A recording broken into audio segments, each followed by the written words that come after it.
Jesus said to his disciples, "No one can serve two masters. He will either hate one and love the other, or be devoted to one and despise the other. You cannot serve God and Mammon. Therefore I tell you, do not worry about your life, what you will eat or drink, or about your body, what you will wear. Is not life more than food, and the body more than clothing? Look at the birds in the sky. They do not sow or reap, they gather nothing into barns, yet your heavenly Father feeds them. Are not you more important than they? Can any of you, by worrying, add a single moment to your lifespan? Why are you anxious about clothes? Learn from the way the wild flowers grow. They do not work or spin. But I tell you that not even Solomon in all his splendor was clothed like one of them. If God so clothed the grass of the field, which grow today and is thrown into the oven tomorrow, will he not much more provide for you, O you of little faith? So you do not worry and say, what are we to eat? Or what are we to drink? Or what are we to wear? All these things the pagan seeks. Your heavenly Father knows that you need them all. But seek first the kingdom of God and his righteousness, and all these things will be given you besides. Do not worry about tomorrow. Tomorrow will take care of itself. Sufficient for a day is its own evil.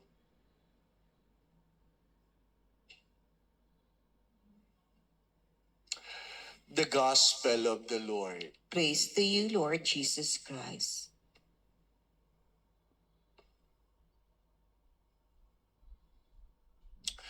Worrying is like or the same with any other human emotions responding to a particular situation.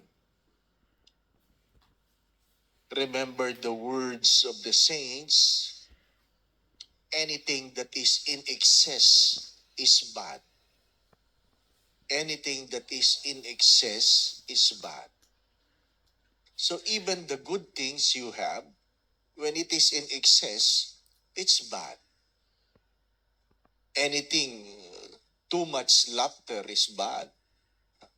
Too much happiness is bad. Too much abundance is bad. And worrying, when it is too much, it is also bad. But you have to accept first that worrying is normal. I worry because I am concerned. But worrying is rooted in the need for control.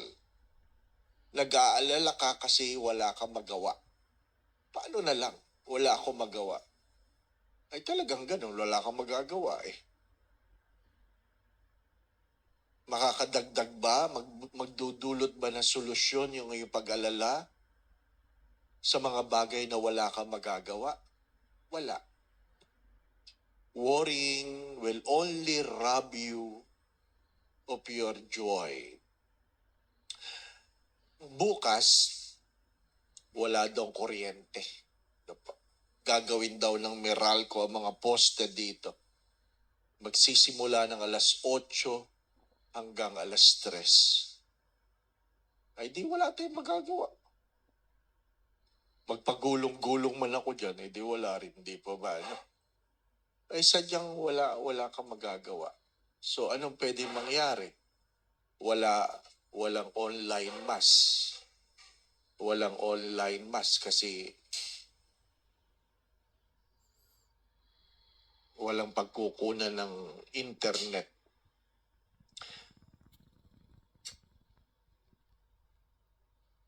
But it's good to ask the question, what are your worries?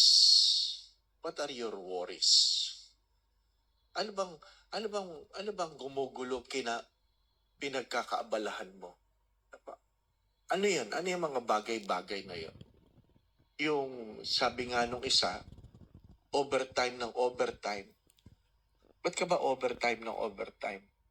Para po meron akong naiipon. Sabi ko, hindi naman masama na meron ka naiipon. Para saan yung iniipon mo? Para po kung magkasakit, meron pong madudukot. Sabi kong ganun. Sabi ko ba't hindi mo lang ipagdasal na hindi ka magkasakit? Ba't hindi mo lang ipagdasal na hindi ka magkasakit? Di po ba? Hindi natin pinag-uusapan yun. Pero pag merong nag-aalala, mahalaga lang tinatanong, ano ba ang iyong inaalala? What are your worries? Is it valid?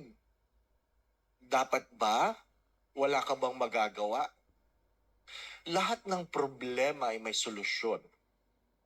Pag ang problema mo ay walang solusyon, please listen. Lahat ng problema may solusyon. Pag ang problema mo ay walang solusyon, hindi yan problema. Ang tawag natin diyan, misteryo. Ha? So, ang misteryo, walang solusyon. Hayaan mo na lang. Ano po? Hayaan mo na lang. Why worry of something you can do nothing? Kaya nga mahalaga, ano po?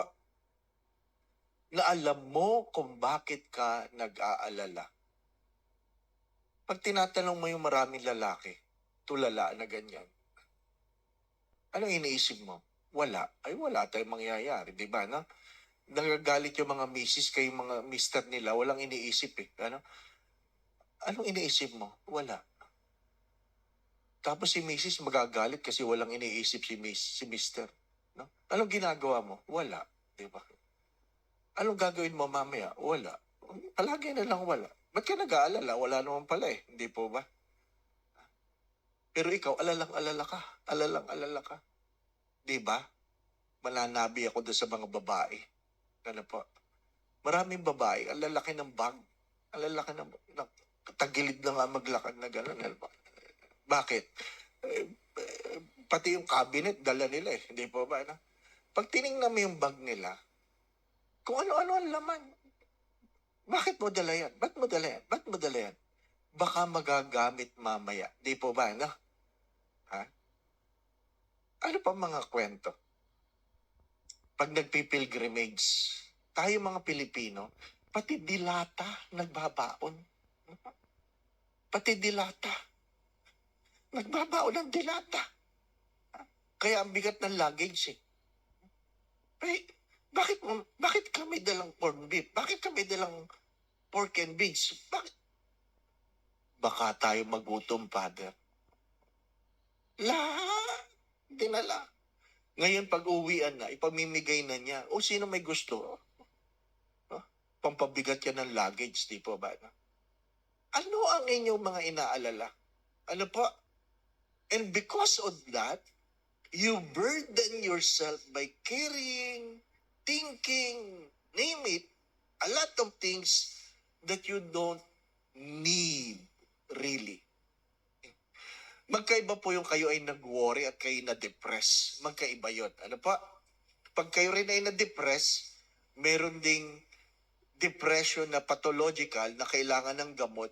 Meron namang depression na dumaan ka lang talaga. Ako na-depressed na ako eh, kaya alam ko. Alam ko. Kailangan mo lang talagang paglabanan, tanggapin mo na hindi mo makokontrol. Ano po?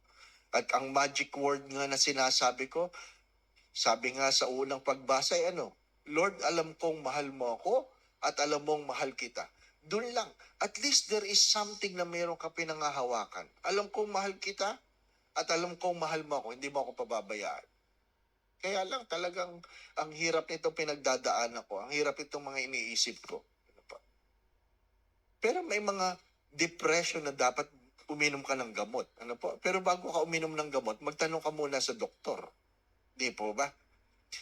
Again, my brothers and sisters, what are your worries?